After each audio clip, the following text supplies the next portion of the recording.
This is Richard Morgan, but everyone calls him Moggy. Over 10 years, he's converted more classic cars to electric than anyone alive. Electric Classic Cars is a workshop in rural Wales where some of the most beautiful cars ever built come in running and leave with their engines gone. A Ferrari Testarossa, a Porsche 911, a Lamborghini maybe? To a certain kind of person, what happens inside this building literally is considered a crime. They have a word for it, and that word is sacrilege. So I caught up with Moggy and I asked him if people were brave enough to directly accuse him of destroying history.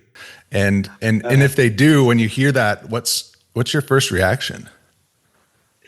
So yeah, that's a great leading question because I've been converting classic cars to electric now for 10 years, and yeah, you're right. We've converted over, I think it's 120 cars now to electric. So it's I'd be surprised if it's anybody else that's converted more.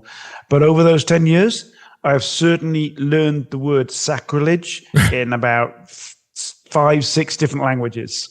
So yeah. But here's the thing, right? So I've been modifying classic cars since since the early 90s, right? It's a long time. Yeah, I've been hot rodding, roof chops on VW Beetles, putting different engines into cars that didn't have those engines in the first place, then slapping a supercharger in. So modifying classic cars has always been my thing. I've never really been let's keep it all stock and etc. So I've kind of had a little bit of that. You can't do that to a classic car. Pretty much all of my automotive life since I was 16 years old. But certainly when I started electrifying them, the volume turned up on that whole, it's sacrilege. But it didn't affect me much. I mean, I'm not one for listening to people much anyway, as anybody that knows me will be nodding at the screen now going, yeah, that's what he's like. So, yeah, I've always kind of treaded my own path as far as automotive is concerned. And do I think it is ruining classic cars? No. To me, it is, it's probably a good way to explain it is why I started EV converting classic cars. So when I was younger, I had classic cars as my daily drivers. When I was in university, I had a VW Beetle, 1969 VW Beetle, and that was my daily driver. And I drove it, everywhere, all around the country. I went down to Monaco in it on holiday. It was my only car. And then you get a job, all right? And then you've got to wear a suit and tie. You've got to have a proper car. And the company provided me a car. And, for a number of years, I had a boring modern car, but I had my classic cars in the background. And I got to a point where I just wanted to have a classic car as a daily driver again. But I didn't necessarily want to have the same maintenance issues, reliability issues, and all the downsides that come with a classic car that I had when I was in my 20s. So it had to have a modern drivetrain. And around about the same time, I had a go in a Tesla Model S, and I had a couple of Priuses beforehand, and EV powertrain just made sense to me. So for me, the reason why I do what I do is to essentially, allow me to drive daily classic cars as daily drivers. So anybody that says I've ruined a classic car, they don't drive a classic car as a daily driver. So I don't count them as being a classic car fan, if you like, or maybe they're a fan. They're kind of a classic car tourist, right? They like classic cars, the concept of classic cars. They might have one, but they only drive it, periodically. Nobody has ever said, "Oh, that's ruined a classic car," drives them as daily drivers. I can guarantee you. So for me, it's more like modernizing an old house that used to have coal fireplaces in with modern electric or gas central heating. It's still an old house, still has the feel and the look of an old house. It's just you don't have to go out to the coal bunker, grab a bucket of coal, start the fire in the morning, and all the pollution and smoke that happens with that, and the dirt and the high effort that you have to put into it to heat up that house.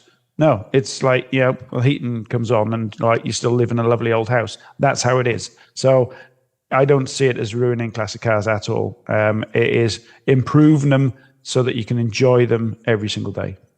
I love the old house analogy that he uses. People seem okay with taking a historic building and retrofitting it to be better. But when it comes to cars, people usually say that if you change it, something's missing. Yeah, I mean, people have said, "Oh, you've ripped out the soul of a classic car." But I mean, I've been into classic cars all my life, and I don't know about soul. Certainly, they have character, but soul for me is a little bit of a reach. It's a little bit like believing in ghosts, if you like. It's not a tangible thing. So soul, no. Character, yes. They certainly have a character. And do they lose their character when you convert into electric? No. They still have lots of character. And from an aesthetic point of view, they look exactly the same. If you see, a VW Beetle going down the road, it's still a VW Beetle going down the road. Whether or not it's got a diesel engine and petrol engine in or electric drivetrain in. It's nice to see an old 1960s VW Beetle going down the road and being used, because it just puts people, it puts a smile on people's faces when they see a lovely classic car driving down the road. They don't care what noise it's making, if you like. Do you get lots of like thumbs up out the window? Is that a thing over in Wales?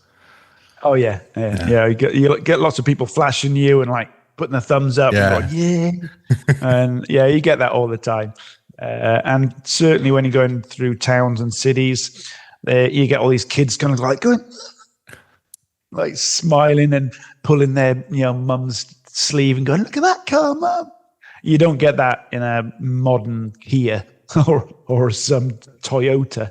So it's as if you're bringing sunshine with you wherever you drive, and people are looking and smiling at the car. They're not smiling at me, obviously. I mean, as soon as the kid sees me, they're frightened and they run away. But as far as the car's concerned, they love classic cars. And as I say, it doesn't matter what the drivetrain is. Everybody just sees an old classic car driving past and just puts a smile on their face. It's super exciting seeing something cool on the road. We can all relate to that. And I think on the road is kind of the key to this whole conversation. Moggy comes from a hot rodding and a rally racing background where reliability and performance are more important than a VIN-matched engine on a show car. So I had to ask him more about his racing years.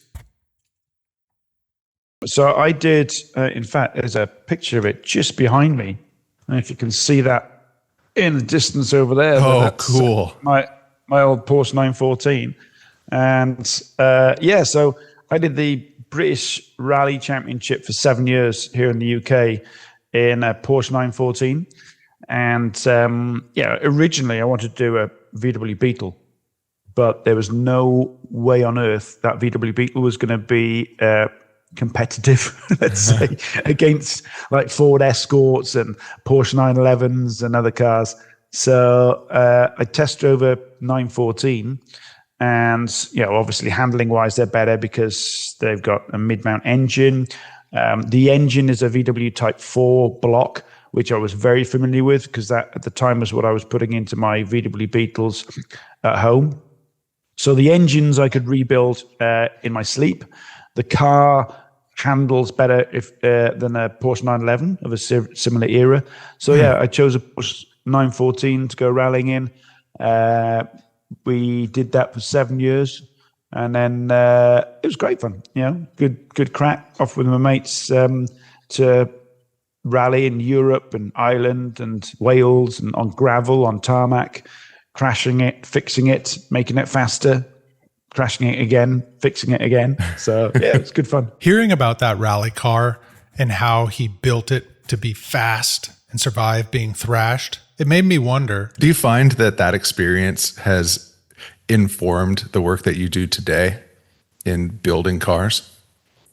Yeah, I mean, before that I had a VW Beetle, which was roof chopped. Oh, I'll go and show you that one. There's a picture of that one. So my first car that I had when I was 17 years old was that VW Beetle. Oh, wow.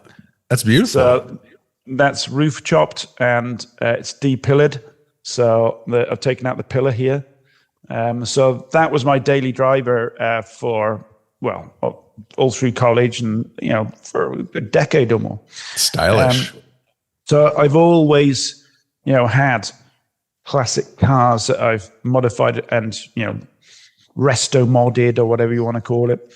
But that rally car was the first time I'd built a performance classic car that had sole purpose was to go fast and have power and reliable and have handling, etc. The looks of it doesn't really matter. So we learned a lot with that. I mean, you learn a lot when you're doing things like roof chops and putting big power into the back of a car, etc. But when you do a sports championship, a racing championship, if you like, what you learn then is how to build a car that is rugged and reliable, and all about car setup. Corner weighting a car, getting the anti-roll bar settings correct. So that taught us a lot about tuning a car and how to build a car properly, if you know what I mean. Which, you're totally right. That we then took into electric classic cars. When you're, doing conversions, one of the first things you want to do is corner weight the car to see where the weight is with the engine in, and then take all the stuff out that you don't need, corner weight it again, and then that's your basis to at least get the car back to where it was. But I've always got my eye on improving the car. One of my mantras is always, let's see if we can make it better than when it came in. Not just electric drivetrain, but everything else. Suspension, brakes, the feel of the car, interior, steering, everything. So if you bring like a 911 into the workshop and you corner weight it, you'll find obviously that most of the weight's in the back. Which is, understandable. The engine and gearbox is at the back. You've only got a fuel tank in the front to weigh it down. Ideally, you'd want it more like a Boxster or a Porsche 914 or a Cayman, with the weight a little bit further forward. But with electric conversions, you can treat the batteries as ballast. And you can say, right, okay, do we want to replicate the original weight distribution of the car? No, I want to improve it. So I'm going to put a little bit more weight on the front axle than it originally had, and a little less on the rear. And little tweaks like that dramatically improve the handling of some cars. Ferrari Testarossa is the one that comes to mind. That car was way, way better when it left us as electric than it was when it was petrol. And half of that improvement was nothing to do with the EV drivetrain, the power of it. It was down to the rest of the improvements that we made to that car. Just make it better than when it came in. That's simple and sounds good. The idea of ballast and changing the balance of the car is also kind of really compelling. And here's where I unwittingly walked right into what he was working on today. Well, we did something today which is quite apt to this conversation. We have built and are building new EV skateboard chassis now. So for many years, we've done conversions on cars. You take the engine and out, the fuel tank out, you put a battery box in and another battery box there and motor in, classic conversion stuff. But there's only so far you can push a conversion to really lean upon the positive attributes that you can get from an electric drivetrain. Ideally, for instance, you'd like the battery pack to be underneath the car where, the best weight distribution and, polar moment of inertia is. But on classic cars, you can't really put a battery pack underneath, a Land Rover, for instance, because otherwise it'll just be, hanging down underneath. It's not practical, right? So to do that, we've designed our own chassis. So we've got a skateboard chassis now that you take a Ford Bronco body or a Land Rover body or whatever, and you just put it on top, and that's it. You drive it out. You got modern suspension, modern brakes, the battery packs underneath, and we just did an exercise today where we figured out what the tipping angle is of the car. So how much has it improved the stability of the car. Now, a standard Land Rover Defender is 35 degrees before it tips over. So, I mean, if that's the car, you get it to around about 35 degrees and whoop, bang, over it goes. Now, we got ours to, in fact, let's see if you can guess what the angle is. We'll see. I'll show you a picture. Anybody listening on the podcast is going to go, yeah, picture, that's useful. But there you go. I'll show you that. That's the angle that we got to before it got to the tipping point with the new skateboard chassis, because right at the bottom here, that's where the weight is with the new skateboard chassis. The battery's underneath. Look carefully at this. What angle do you think we got to then? And here is where I biff the guess. That looks like nearly 65 or 70 degrees. No, not quite as much as that. It's 50 degrees. 50, okay. So a standard Defender is 35, and EV skateboard chassis with a Defender body on is 50 degrees. So, and that tells you how much you can improve the handling dynamics of a car by, converting it to electric with a new drivetrain, if you like. Okay, if we did that without conversion, where the battery box is in the engine bay and the other battery box is where the fuel tank used to be, it would probably be better, but not quite as good as that. But with our skateboard chassis, where we've got that battery pack right underneath the chassis, the handling and the traversing angle or tipping angle, if you like, is way more. So it's a lot more stable on the road. That picture is super dramatic.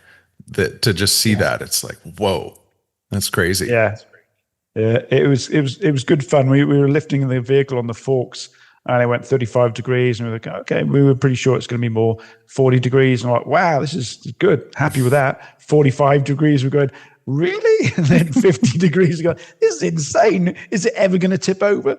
So yeah, we were very pleased with 50 degrees. But you feel it. I mean, anybody that drives that skateboard chassis, you feel it, because as soon as you go around a corner, the first corner, you go, what just happened? That went around a corner like normally. Whereas a normal Land Rover Defender, you kind of lean into it like on a bike. Mm-hmm. The whole thing wants to kind of like lean around the corner, so you can lean into it, sort of thing. Any Ford Bronco or Toyota old Land Cruisers and stuff, they're all the same. They go around corners like a boat. They lean a lot. Whereas that just went around a corner like a modern BMW 5 Series. And so, yeah, it handles great. I'm really happy with the way that skateboard chassis turned out. Half joking, I suggested we take it to the track, but lo and behold. Funny you should mention that. Yeah, I would like to show you a picture of something that we're building, but it's a bit hush-hush. But yeah, more on that later, as they say. Okay, I'll totally be following up on that. But first, to pivot, Moggy took a really strange path to gutting supercars, so I wanted to ask him. Is there a through line between that work and your work at Electric Classic Cars? And were you aware of that at the time? Or was there a moment where it just kind of like clicked? Yeah, there's some overlaps. Obviously, it's nothing to do with automotive. So what we were doing, we were helping large organizations like Walmart, for instance, was a big client of ours in the US, to get visibility on where their energy consumption is going. I think they are the second largest users of energy in the US behind the government. They've got, I forget what it is now, but thousands of stores all around the US and distribution centers and refrigerated distribution centers, etc. So their electricity and gas, their energy bill and consumption was huge. But they didn't really have a good visibility on that cost as to, okay, where's this going? In the stores, what stores are using more than others? Can we get some like league tables going on as to, which are the best energy efficiency stores? And then within the stores, where's the energy going? Is it refrigeration? Is it lighting? Is it dehumidifiers? Air conditioning, etc. So we implemented a load of systems and monitoring that allowed them to have that like helicopter view and then a satellite view of their entire estate to see where the energy consumption was going. And then they could drill down into various different areas and group, the lighting together and figure out, well, why are the lights on in the store when it's not even a 24-hour store, etc. So having the visibility on that allowed them to put controls in place to reduce it. So if you can't measure it, you can't manage it, essentially. Sure. So that I did for a number of years. We had a very successful business in that respect. And obviously you get to know what a kilowatt hour is, what, electricity, amps, volts, from an electrical point of view, very much there's an overlap with what we do now. Yeah. But from and also monitoring renewable assets like solar and wind turbines and things like that, we did a lot of as well. So it was kind of in the energy space, but not in the automotive energy space. So I learned the connection was real, if a little abstract. But then he told me about a single afternoon in Belgium with 2 different cars that basically changed everything. But where there was a little bit overlap as well is because we were an energy efficiency company, we drove, low emission cars, hybrids, for instance. I had 6 years of owning Toyota Priuses in the very early days of hybrids. My boss had one of the very first Tesla Model S's, and that was my first experience of an electric car. I went to Belgium, which is where the headquarters were, and he took me out in his 911 Turbo. And for me, I think I was rallying at the time, so I was already into my VWs and Porsches. And he took me out in this 911 Turbo, which is the dream car for me at the time. It was insane amounts of power, beautiful looking car. And he took me out in this Porsche, and I thought, wow, I can die and go to heaven right now. I am done. Lovely. And he goes, yeah, it's okay. It's not as fast as my Tesla. And I didn't really know much, if anything, about Tesla at the time. And I was kind of looking at him going, look, a turbo 911 Turbo S is not as fast as an electric car. Yeah, whatever. And then in the afternoon, he took me out in this Tesla Model S, and my jaw just dropped, and I thought, something is just not right here. What's going on? It was just that epiphany moment for me where everything just changed. And bear in mind, a Tesla Model S is a big car compared to a 911 as well. And it was that instant power coming on and, silence. And all of a sudden it looks as if somebody's just pressed the fast forward button on life and everything starts going past you, as if you're going into warp factor 9 in Star Trek. And you're just thinking, what just happened? So that, even though I was still working for the energy efficiency company, that was my first moment where I got, electric cars, this is different.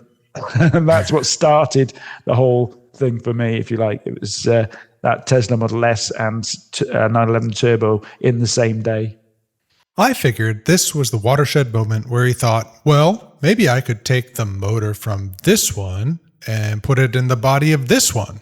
But no, he instead described building the most complicated engine imaginable. It was a few years after that. Yeah, it wasn't literally that summer that I did it all. I was still doing the rally.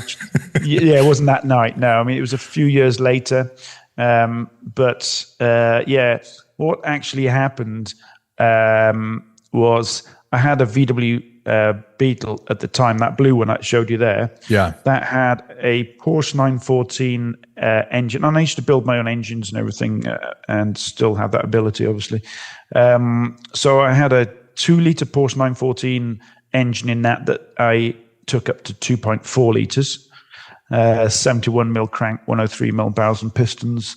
And I put a supercharger on it. So I took a supercharger off a Mercedes SLK, a Ford Cosworth injector system, water-cooled intercooler, charge cooler, basically. So it had this, supercharged, crazy engine producing 200 and whatever horsepower, spitting flames out. It was a monster of an engine.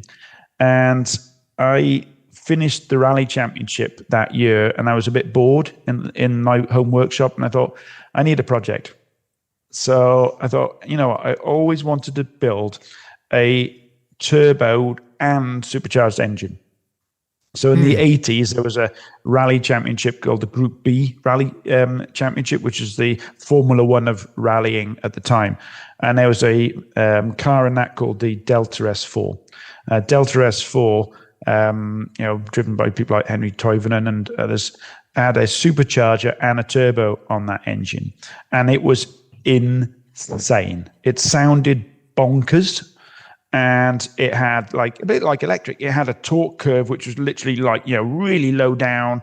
And then that torque would just carry on. And as the supercharger runs out of puff, the turbo takes over and, the power just continues. So I thought, okay, I'll build that. Nobody else has kind of done a custom turbo supercharged engine before. And as I was designing this with wastegates that bleed the boost and make it smooth transition between the supercharger and the turbo, and a clutch system to just release the supercharger at the higher RPMs. And it was a complicated thing I was designing. And I was deep into designing that as to how I was going to build it when I came across on YouTube through a customer of mine. Actually, I remember it very clearly. I went to see a customer, and he said, "Oh, you like Beetles? Have you seen this?" And I was in his office, and he shows me on YouTube, and there was this Beetle at a drag strip in America pulling wheelies. I thought, I've seen drag cars and drag Beetles pull wheelies before. And it zoomed into the engine bay, and my brain broke. It wasn't an engine. It was just this electric motor hanging off the gearbox. It was looked the size of a biscuit tin hanging off the. And I thought, no carbs, no engine, no what's going on there? And it was pulling 6-foot wheelies. This was insane. I looked at that and then I kind of looked at what I was designing with this complicated engine with pipes coming out everywhere, and I looked at the motor and looked at that. I thought, what am I doing that for? And then I remember the Tesla ride a few years earlier. I thought, I'll do that. That looks a lot simpler, and it'll be a lot less maintenance, and I'm not going to have to babysit it every weekend to keep it alive. And let's try that. I've not done that, so that was the start of it. This was the moment I was hunting for, the connecting of the dots of a classic car with a modern motor. I was not expecting to hear the next person he mentioned, though. And I also like doing different things, if you know what I mean. So, sure. I had not done electric before, but this was really early days. I mean, at that point, there wasn't really that many people. There was a DIY-ish community that had converted cars for decades before I came along, obviously. But there was a couple of guys I leaned on. In fact, I even spoke to Mate of Rimac in Croatia, the hypercar guy. I remember having a good chat with him a couple of times because he'd done a BMW 3 Series around about the same time, and also Michael Bream at EV West. Mm-hmm. So there's a couple of people I kind of did a mind meld with, if you like, and got as much information as I could from them. And then I just dove off the deep end and said, right, let's give it a go. That's how I started. But I had no intention of doing it as a business. None whatsoever. That was really? The least thing I was thinking about. No, this was just going to be another crazy project that keeps me, occupied in the evenings in the workshop at home, but without the noise, which my neighbors were very happy about. I bet. That's one of the nice things about EVs is that you can drive them aggressively and no one's the wiser. I love that. You can get away with murder. I mean, I had a similar conversation about 2 days ago that, took a customer out in a vehicle, and we went up the road and got onto the main road, and I put my foot down and showed off the capabilities of the car. And it's in my VW Beetle that I have as a daily driver. It's 0 to 60 in 2.7 seconds, which is insane performance for a 1970s Beetle. And I gave him a few seconds of showing that off. And I came back. And then as we were just getting out of the car and have a conversation, and he was recovering, basically going, well, I'm not sure where my lungs, I think my lungs are up near my brain somewhere. This motorbike, you could hear this like crazy, like going up the same road. And I knew that he probably wouldn't be going as fast accelerating as we were going, but he was telling the world, hey, look at me, I'm driving crazy, like attracting attention to himself. And he can come around the corner, and the first policeman would have known straight away, okay, I heard you coming up that hill, come over here, I need a word with you. But you're right, an electric, you could have come around that corner and he would have just looked, oh, look at that lovely looking Beetle, isn't that all lovely and innocent? And not had a clue what I was just up to around the corner. And I love that. It's the ultimate stealth. I was surprised he had zero intention of turning it into a business. Instead, it was just a crazy project he would keep forever. It turns out things were about to snowball, though, real quick. Yeah, this is a weird conversation. It's like looking back at my life, isn't it? Looking through a window of my life. So, talking about windows, that's how it started, actually. So I had done a couple of years of, building these classic cars. And, as I said, I had no intention of turning it into a business. I mean, that first car I built, I was going to keep. And then I put the build on an electric car forum blog somewhere. And I can't remember how it happened, but somebody contacted me to say, hey, you've finished that car. It looks lovely. Would you want to sell it? And I thought, not really. I don't sell any of my cars. I mean, my whole motto is he who dies with the most toys wins. And, that's how it should be. And they said, well, I'd love it. Here's some money. I'd offer you this. I said, okay, well, that'll kind of cover the build costs of what, and then what I learned from that, I could build another car. So, okay, I'll do that. You can buy it off me. And a lovely couple up in Scotland, they bought that car off me, and they still have it now. They absolutely love it, and rightly so, because it's fantastic. And around about the same time as I was selling it, another guy contacted me to say, hey, can you convert my Porsche 911? And that's when I started scratching my head. And Porsche 911, okay, I understand with the Beetle, because the engines are a bit rubbish, and they're never really a performant car. But a 911, you sure? 6 cylinders, 3.2 litre Carrera. And then he explained, he had an accident where he couldn't really use his left ankle, so he couldn't use the clutch pedal anymore, and he wanted to still use his beautiful 911. And I kind of thought, well, okay, that makes sense to me. And okay, I'll take what I learned off the Beetle and kind of build, double the power and do that. I still had the day job. And then from that, it kind of snowballed, and one of the suppliers for that 911 project bought the brakes off him, and he was wondering, why do you need these big brakes? And, I'm doing an electric conversion in a 911. He was, I'm not sure about that in a 911, but I've got a Range Rover in the barn. Would that work for electric? I said, yeah. Okay, well, when you finish the 911, can you do my Range Rover? And it just naturally snowballed into and then somebody else heard, can you do my car?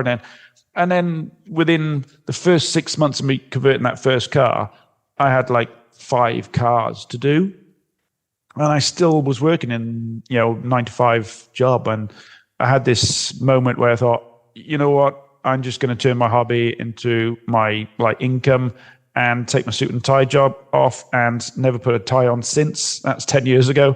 And that's how the ECC stuff started. 5 cars in 6 months, all while still working the day job. That's crazy. So let's recap quickly.